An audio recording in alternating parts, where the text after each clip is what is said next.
ಶ್ರೀ ಲಲಿತಾ ಸಹಸ್ರನಾಮ ಮಂತ್ರ 47.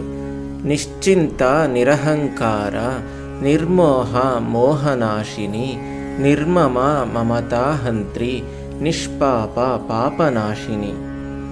ತಾಯಿ ಲಲಿತಾ ಮಾತೆ ಯಾವುದೇ ಚಿಂತೆ ಯೋಚನೆಗಳಿಲ್ಲದವಳು, ಅಹಂಕಾರರಹಿತಳು, ದುರಭಿಮಾನವಿಲ್ಲದವಳು, ಯಾವುದೇ ಪ್ರಾಪಂಚಿಕ ಸುಖ ಭೋಗಗಳ ಕುರಿತು ಮೋಹವಿಲ್ಲದವಳು.